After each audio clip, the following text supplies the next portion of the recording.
Hi, so I wanted to make a quick video about what I am calling this mystical grand trine. And I'm calling that for a few reasons. We're going to hop into it, but it's an important aspect that I think is occurring from September 22nd-ish until around the same time in October. Like it hits different phases, and I'll probably take a look at that. But with all of the movements of the planets going on, I thought it was really interesting to take into consideration because it involves the nodes, Saturn, and Mars. So I'm going to share my screen so we can all take a lovely look at it. Now, why I'm calling it this mystical grand trine is because some techniques would argue it's not a true grand trine because I'm using it in regards to the north node. So let's see if I can annotate here and hopefully it'll be fun. Maybe I'll put it in, let's see, red. So I'm talking about the north node as one of these major points. And as such, some astrologers may not see it as a true grand trine because normally grand trines have to deal with the planets, or sometimes they acknowledge the grand trine being true when the trine is encompassing signs of the same element. So in that way, this is a true grand trine as I'm looking at planets and astrological points like the North Node that are all in air signs, which is why I think it's so important. I feel like this is an air sign year, in my interpretation anyway. So now what we're looking at actually is a few things. So like I said, yeah, the North Node in Gemini, an air sign, is trine. You see this little blue line creating a trine to Saturn in Aquarius. And then we see this other blue line creating a trine to the Sun and Mars. And at the point of this chart, the point of fortune, to trine in Libra, and then those points also come back down to the North Node. So that's what we're looking at right now, okay, guys? And you'll see my mouse go up there a lot. Maybe I will create some kind of stamp. I'll put like hearts there so we can just look at it the whole time, okay? Do. Okay, awesome. Now, a grand trine is important. A trine in astrology represents harmony, understanding, some type of reciprocation energy. That's why, for example, a true grand trine in the sky being in air signs means the energy is easily reciprocated because they're ruled by the same element. So that is what we're talking about here. That's why I'm pointing it out, because there is something going on that creates harmony amongst some other things that suggest disharmony. So that's why I'm bringing this up. So just to start off with like describing trines and then why I think the air signs are so important, is because all of the air signs have to do with mental energy, our thoughts, the way we think is our thoughts. But the way we process information is undergoing a really big change right now, and that can often like lead to us needing us resisting it, because as humans we have this natural desire to fear change. We feel like we're in danger when things are changing. And it's hard for us to comprehend when our mindset changes, when we begin to actually see a change in the way we think.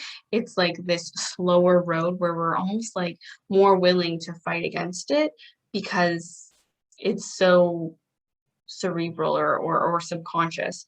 So there is this subconscious thing going on.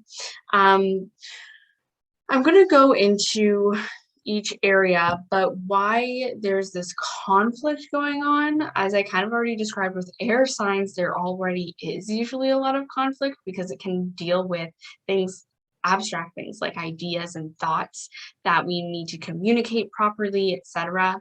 Now, why this is important is because we have Mars right now in Libra, and Mars is in detriment in Libra, which means it's not like, I just like to simplify things by saying it's not its favorite sign. It's a long way from home, halfway through its journey back to Aries, if you will, because Aries rules Oh, this is another cool way to think about it.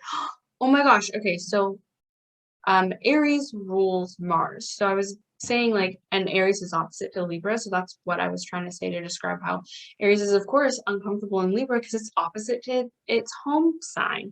But Scorpio is also ruled by Mars. So you can think of like the energy of Mars and Libra as being really close to home, but being like delayed at the airport after a long business trip, after a trip that was so amazing, but you're still just really ready to go home and you're kind of nervous to get settled, but you're constantly delayed. That's kind of how Mars feels in Libra. It feels a little uncomfortable, a little bit more erratic, and things can happen in a way that are a little bit more um, tough, like our subconscious, because Libra being an air sign will represent that subconscious stuff, doesn't maybe necessarily click or realize the results of some of our actions right away when Mars is in Libra. Mars can be a little bit more like, I'm just going to let this happen when really you could be putting in more effort, or I'm going to put in too much effort when really you could have been relaxed. It's weird. It's very contradictory, a lot of paradoxes with that Mars and Libra. So, oh my God, am I even sharing my screen? Yes. Okay, I just had a heart attack for a second, guys. Whew. Um, anyways, so that is one of the main things that is happening that is disrupting our energy. And so I wanted to bring focus on this grand trine to show why that disruption has a purpose and how we can pay attention and bring more harmony into this period of Mars in Libra. I might keep saying Mars in Aries accidentally, that just comes so natural. So excuse me, but Mars is in Libra. Um, so that creates some weird energy. And that is what these things are, the other planets are trying to, is to Mars in Libra, but also to the sun in Libra. So the sun is literally shining light on these issues of Mars in Libra, on, conflicts we have maybe with other people, with our partners, other relationships we have, really recognizing what relationships actually give us value or how we can put value into some relationships. Um, but it will be more specific to you if you know where Libra is in your chart, like what house it rules can really show what life area it'll come up with in. Libra is naturally a place where it has to do with discussing information with other people and that balance between give and take in relationships with people, but also relationships with like abstract things like the world, the government, your job, that type of reciprocal relationship. Um, so it can cause a lot of weird things to come up. Uh, and that can bring some tension. But I want to focus on this trine because I do think that the tension that we'll experience the few weeks that we have this trine and the few weeks that Mars is in Libra is for our greater good. So we have down here, of course, where it all started, the North Node in Gemini.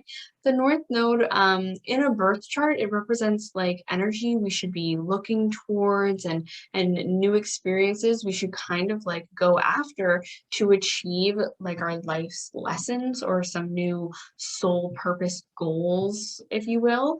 But the North Node in the transit astrology, like in this chart, because it's not your birth chart, represents the ideas of, oh, where are things headed, or it can help us understand when we have an aspect like a trine, it can help us understand that these specific aspects are helping us further our journey, are at the head of the dragon, if you will, the head of the train moving us where we need to go. So that's why the North Node pointing to this aspect of Mars in Aries, Mars in Libra, conjunct to the Sun for a period of time is so important. Because though this may bring up conflict, and it might be conflict that you don't want to like think about or dive into, it ultimately is to help you move forward. And this is really hard for us to admit sometimes. A lot of people in this society are just used to kind of shoving those things away and dismissing them. But how can you seek out help too? Like the Mars is the planet of action, so this could even be by initiating those conversations or like seeking help like in therapy or asking for assistance, like getting someone to help you with your budget, whatever. And like not an accountant, but whoever deals with that, like those actual jobs that help you budget your life, or astrologers to help you plan things, to help you